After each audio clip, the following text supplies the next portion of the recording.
Good morning, students. So now we are going to discuss the topic as image formation by a plane mirror. So here first we are going to consider the case of a plane mirror. So this we are considering the case of a plane mirror. And we are considering a situation which an object is placed in front of this plane mirror. So I named this object as AB. So this is to be named as object AB. So this is the way we are considering a situation which an object AB is placed in front of this plane mirror. So we know light from this object is fall on this mirror and it can be reflected. Then only we are able to see this image formation. So in this case also we are considering a situation in which light from this object AB is falls on this mirror. So in this way we are considering light from this point A is fall on this mirror. And I am considering here is our normal. So this is the way we are considering our normal also. And you can observe that in this case, the light rays fall on this mirror and it can be reflected back along this same direction. So you can observe that these types of incidence we call it as a one name. So this is known as a normal incidence. You can observe that in this case, light rays fall on this mirror. So what is the angle of incidence in this case? So you can observe that angle of incidence is considered as a 0.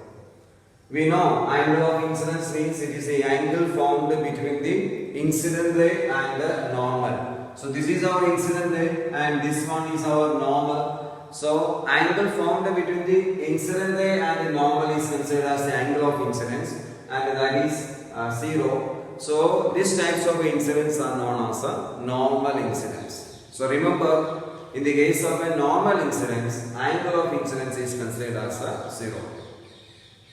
Now, according to laws of reflection, we know that angle of incidence is the same as angle of reflection. So we can say that angle of reflection is also 0 in this case. So the light ray will be reflected back in the same path. Now we are considering one more situation in which light ray from this point B is falls on this mirror along this line.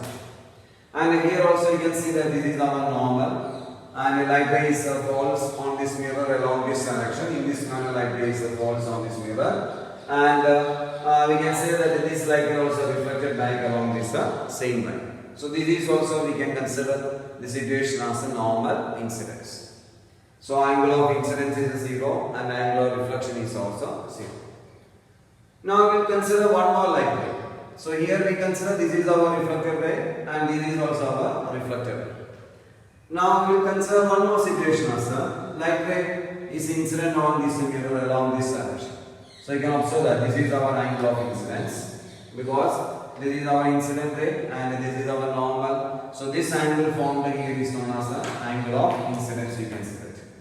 So of course light rays are reflected along this direction, you can see that. And this is our angle of reflection, you can see. I mentioned it as R. So angle of incidence is I, angle of reflection is R. You can observe that here this is our reflected ray and in this we can observe that this is our reflected ray and in this case this is our reflected ray. And one more thing you can observe that the light ray is incident on this mirror at a certain angle I and it is reflected. So we call these types of incidence as another name. So this is known as oblique incidence. Oblique incidence. So these types of incidence is known as oblique incidence, we can say that. So in this case, light ray is incident on this mirror at a certain angle I and it can be reflected along this direction. So these types of incidence is known as oblique incidence. Now here you can observe that this is our one of the reflected ray, this is another and this is the third reflected ray. None of these reflected rays are meeting in front of this mirror. Do you know, in order to form an image, there should be at least a minimum 2 reflected light rays will meet, then only we will get the image. So in the case of a plane mirror, you can observe that in front of this plane mirror, so none of the reflected light rays are meeting.